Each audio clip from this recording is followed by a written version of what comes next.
어떤 목사님이 암에 걸려서 참 고통스럽게 나날을 보내게 되었습니다.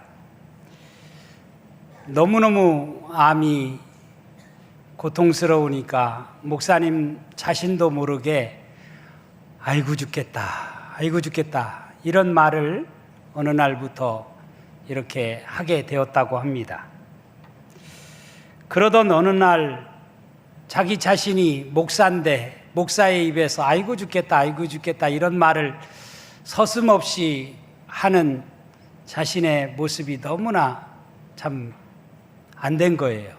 그래서 내가 이런 말을 해서는 안 되는데 하면서 목사님이 깨닫게 된 게 이제부터는 내가 아이고 죽겠다 이렇게 말하지 말고 아이고 죽게 있다, 아이고 죽게 있다 이렇게 말하기로 그렇게 마음을 먹었다고 합니다. 목사가 아이고 죽게 있는 거 아니에요.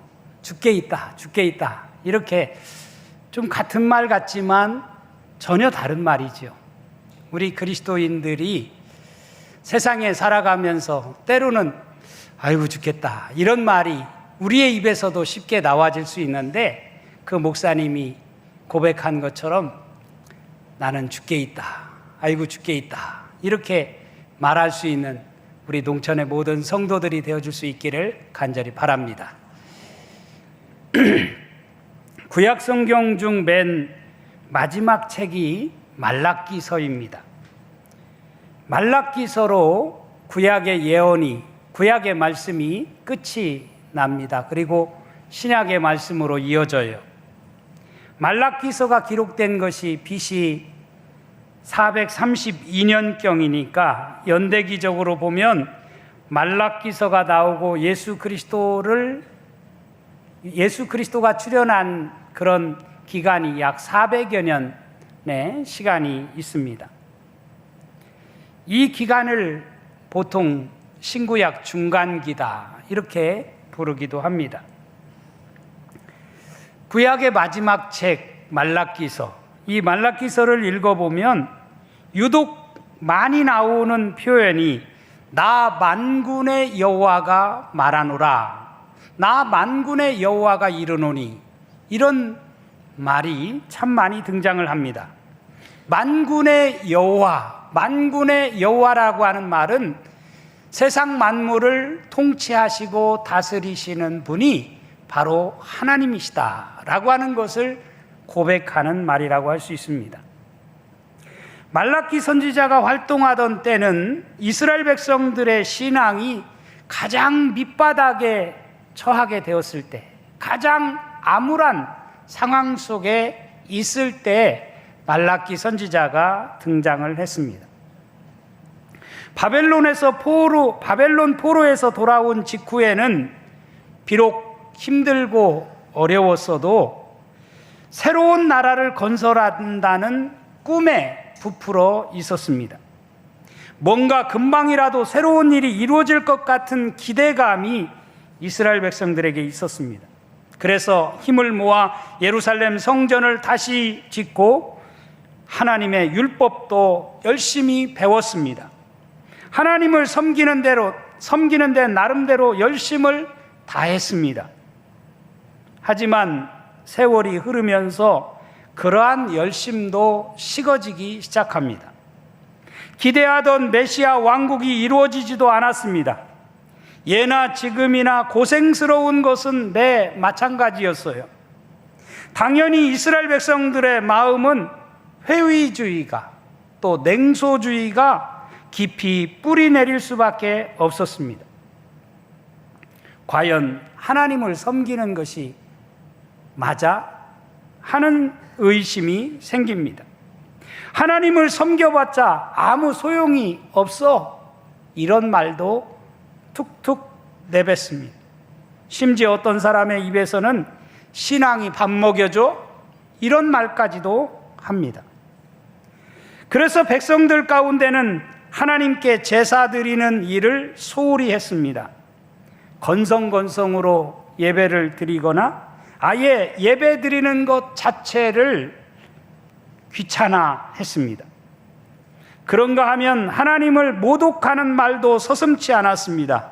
공의의 하나님이 어디 계시냐? 하나님이 계시다면 우리가 왜 요 모양 요 꼴이냐?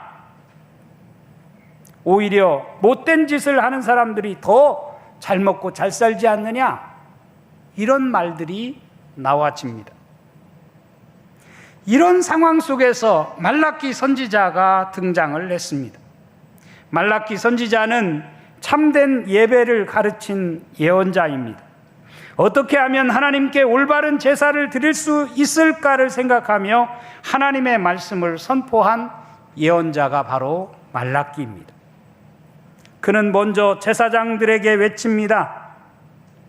내 이름을 멸시하는 제사장들아, 나 만군의 여호와가 너희에게 이르기를 아들은 그 아버지를, 종은 그 주인을 공경하나니 내가 아버지일진데 나를 공경함이 어디 있느냐? 내가 주인일진데 나를 두려워함이 어디 있느냐 하니 너희는 이르기를 우리가 어떻게 주의 이름을 멸시하였나이까 하는도다. 당시 제사장들은 예루살렘 성전에서 일하는 사람들입니다. 오늘날로 말하면 저 같은 목사들이라고 할 수 있겠죠. 그렇기 때문에 참된 제사를 드리기 위해서는 제사장들의 역할이 대단히 중요했습니다. 그런데 정작 제사장들이 하나님의 이름을 욕먹이는 짓을 서슴지 않고 행했다는 뜻입니다. 참된 제사를 드리기 위해서는 무엇보다도 힘없고 깨끗한 제물을 드리는 것이 중요했을 것입니다. 말라기는 깨끗한 제물과 공의로운 제물이라는 표현을 여러 번 쓰고 있는 것을 발견합니다. 당시 백성들은 자신들의 것과 하나님께 드리는 제물에 대해 특별한 구별을 두지 않았습니다.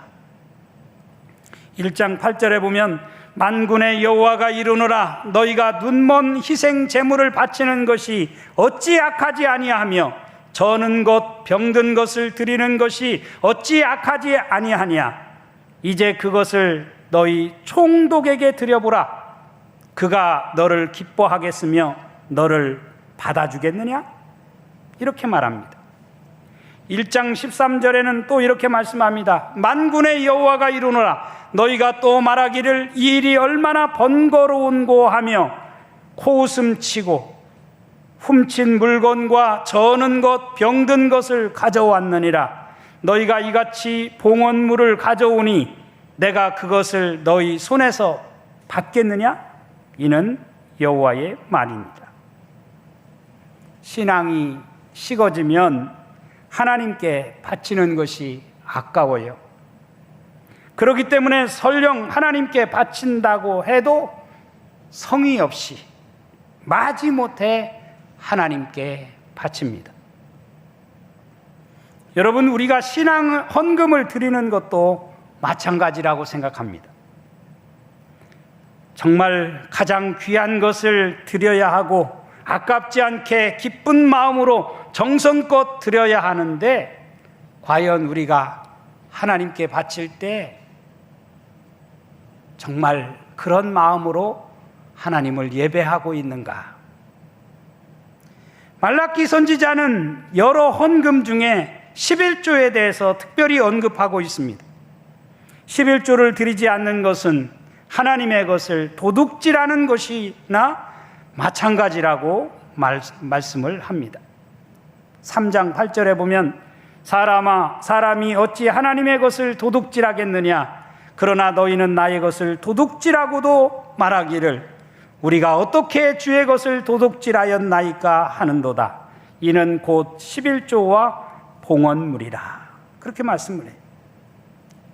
여러분은 이 말씀을 어떻게 이해하십니까?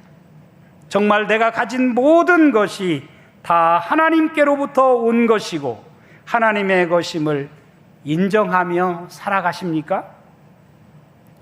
오늘 우리는 하나님께 예물을 드리면서 모든 것이 주께로부터 왔으니 이 예물을 주께 드리나이다 라고 찬양으로 고백을 했습니다. 그게 11조 신앙입니다. 저는 그런 의미에서 11조를 바친다는 것은 어떤 믿음보다 중요하다고 생각합니다. 당시 레위인들은 백성들이 드리는 11조로 생활을 했습니다. 11조에는 두 가지 종류가 있었어요. 1년에 한 번씩 드리는 평상적 11조가 있는데 이것은 레위인의 몫이었어요. 그리고 3년에 한 번씩 드리는 특별 11조는 가난한 사람들을 구제하는 데 쓰였습니다. 만일 백성들이 11조를 내지 않거나 11조의 일부만 내면 어떻게 되는가? 당연히 생계가 막막한 레위인들이 제사에는 뒷전일 수밖에 없었습니다. 그래서 느헤미야 13장에 보면 이렇게 말씀을 합니다. 내가 또 알아본 즉 레위 사람들이 받을 몫을 주지 아니하였으므로 그 직무를 행하는 레위 사람들과 노래하는 자들이 각각 자기 밭으로 도망하였기로 내가 모든 민장들을 꾸짖어 이르기를 하나님의 전이 어찌하여 버림받았느냐 하고 또 레위 사람을 불러 모아 다시 제자리에 세웠더니 이에 온 유다가 곡식과 새 포도주와 기름의 11조를 가져다가 곡간에 드림으로 이렇게 말씀을 합니다.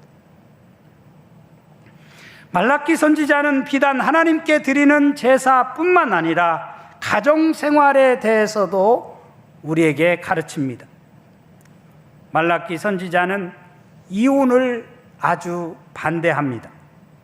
아내를 학대하는 것을 아주 싫어합니다. 그는 아내 편을 듭니다. 아내를 배신하지 말라, 아내를 내쫓지 말라, 아내를 폭행하지 말라고 합니다. 특히 아내를 배신하지 말라는 말을 무려 3번씩이나 반복하고 있는 것을 볼 수가 있습니다. 아마도 그 당시에 여성은 사회적 약자이기 때문에 이런 약자를 보살피는 것이 하나님의 뜻이라고 하는 것을 분명히 가르치고 있는 것입니다. 말라기 2장 15절과 16절 말씀을 세번역으로 읽으면 이렇게 되어 있습니다. 한 분이신 하나님이 내 아내를 만들지 않으셨느냐? 육체와 영이 둘 다 하나님의 것이다. 한 분이신 하나님이 경건한 자손을 원하시는 것이 아니겠느냐? 너희는 명심하여라. 젊어서 결혼한 너희 아내를 배신하지 말아라. 나는 이혼하는 것을 미워한다. 주 이스라엘의 하나님이 말한다. 아내를 학대하는 것도 나는 미워한다. 나 만군의 주가 말한다. 그러므로 너희는 명심하여 아내를 배신하지 말아라. 이런 여러 가지의 말씀을 하신 다음 하나님은 말라기 선지자를 통해 결론적으로 하신 말씀이 바로 오늘 우리가 읽은 본문의 말씀이라고 할 수 있습니다.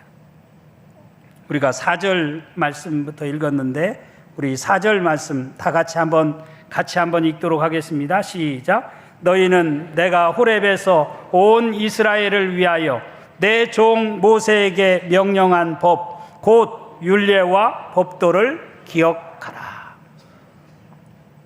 모세를 통해 받은 호렙산의 율법, 율례와 법도를 기억하라고 가르치고 있습니다.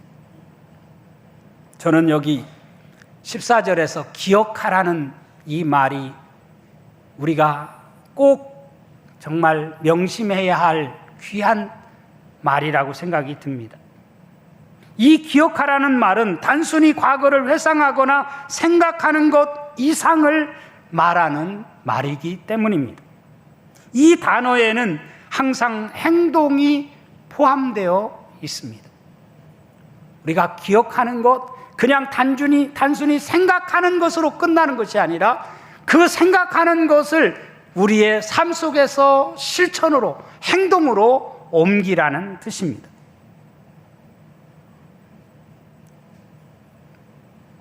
이스라엘의 유명한 격언 중에 우리가 아는 말 가운데 망각은 멸망에 이르고 기억은 구원에 이른다는 말입니다. 우리가 망각하면, 잃어버리면 멸망에 이르고 기억하면 구원에 이른다. 그런 의미에서 호렙산에서 그 옛날 이스라엘 백성들에게 주신 그 말씀을 너희는 그 율례와 법도를 기억하라. 그렇게 말씀을 하고 있습니다. 5절 말씀도 우리 다 같이 한번 같이 읽도록 하겠습니다. 시작. 보라, 여호와의 크고 두려운 날이 이르기 전에 내가 선지자 엘리야를 너희에게 보내리니.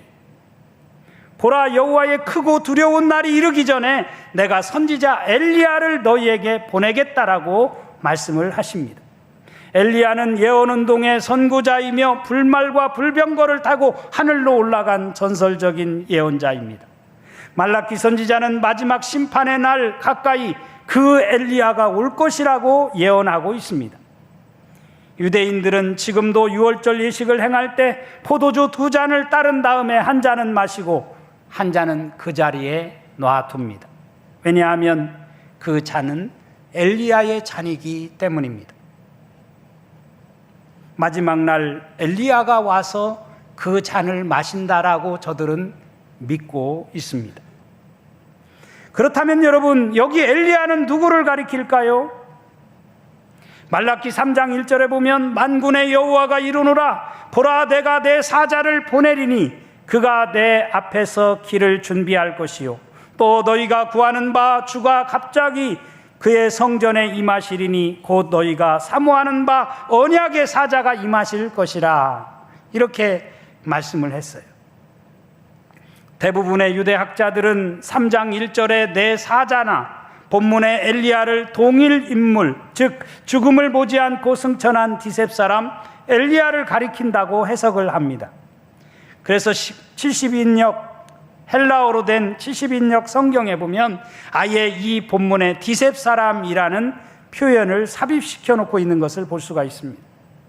그러나 여기에 언급된 엘리야는 디셉 사람 엘리야가 아니라 엘리야의 심령과 능력으로 와서 메시아의 길을 예비했던 세례 요한을 가리킨다고 하는 사실을 우리는 너무나 잘 압니다. 왜냐하면 신약에 그것을 우리에게 분명히 말해주고 있기 때문입니다.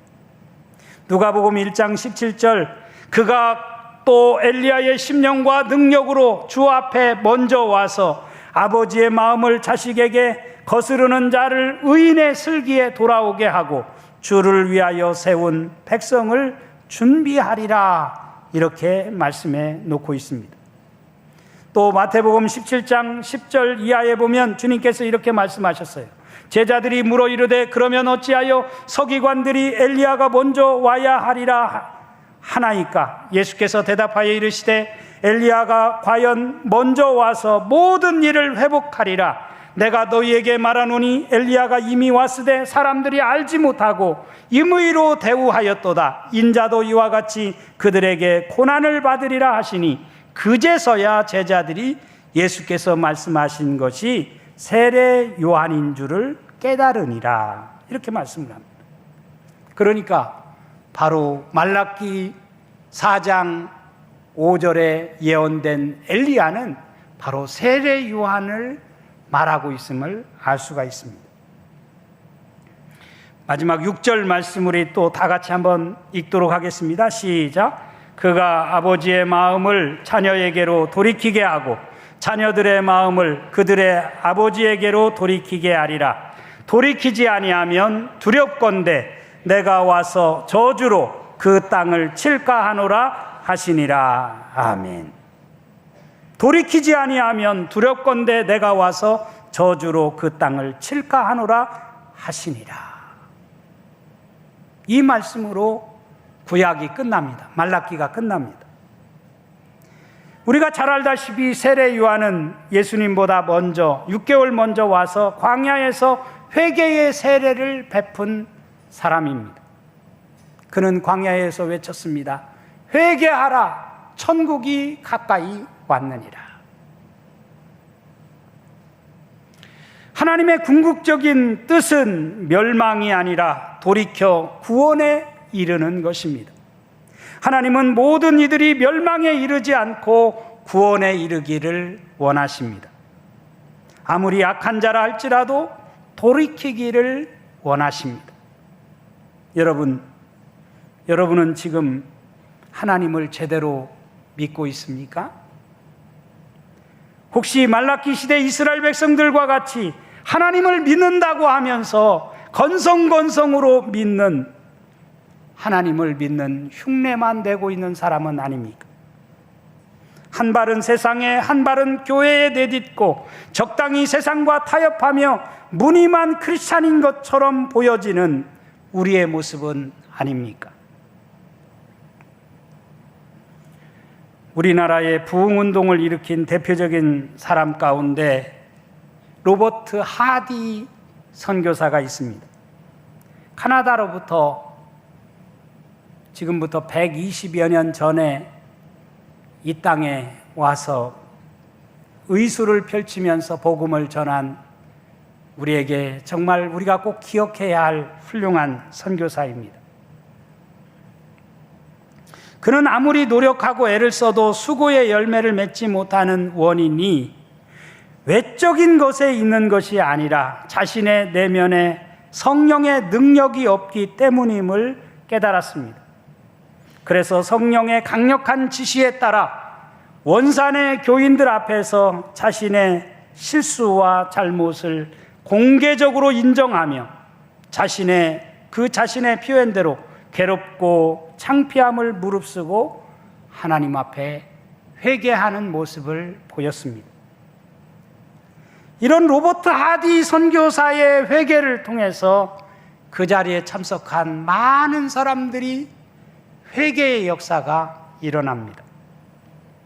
그것이 1903년 원산 대부흥운동이고, 그 원산 대부흥운동이 1907년 평양 대부흥운동으로 이어지는 촉매제가 되었습니다. 구한말 혼란한 상황 속에서 사회 질서를 바꾸고 민족에게 희망을 주는 불씨가 어디에서 시작되어졌느냐? 로버트 하디 선교사의 회개로부터 시작되었음을 우리는 교회 역사를 통해서 알 수가 있습니다. 올해 우리 농천교회는 회복을 넘어 부흥으로 이런 표어를 가지고 살아가고 있습니다. 여러분, 어떻게 우리가 회복될 수 있을까요? 어떻게 부흥할 수 있을까요? 회복도 부흥도 하나님 앞에서 참된 회개가 없는 한 회복도 부흥도 없다고 생각합니다. 찬송가 525장에 보면 가사가 이렇게 되어 있습니다. 돌아와 돌아와 마음이 고난이여 길이 참 어둡고 매우 험악하니 돌아와 돌아와 해가 질 때까지 기다리고 계신 우리 아버지께 돌아와 돌아와 환난 있는 곳과 죄가 있는 곳과 미혹 있는 데서 돌아와 돌아와 집에 돌아오라 모든 것 풍성한 아버지 집으로 집을 나간 자여 어서와 돌아와 어서와 돌아오라. 하나님 앞으로 우리 모두가 참으로 회개하면서 돌아올 때 우리 가정이 회복되어지고 교회가 회복되어지고 끊임없이 분열과 갈등을 겪고 있는 이 사회가 회복되어지고 이 나라가 회복되어지는 역사가 일어나게 될 줄로 믿습니다. 우리 그리스도인들이 하나님 앞에서 통회하고 자복하지 않는 한 이 땅은 치유될 수 없습니다. 이 땅의 모든 책임이 바로 내게 있습니다. 이 목사에게 있습니다. 우리 모두에게 있습니다. 이런 고백을 가지고 하나님 앞에 살아갈 때 하나님은 우리를 통해서 이 역사를 새롭게 만들고 이 나라를 새롭게 만들어가는 놀라운 역사가 일어나게 될 줄로 믿습니다. 그런 의미에서 우리 자신들이 하나님 앞에 통회하며 자복하며 나아갈 수 있는 우리 농촌의 모든 성도들이 되어줄 수 있기를 주님의 이름으로 축원합니다.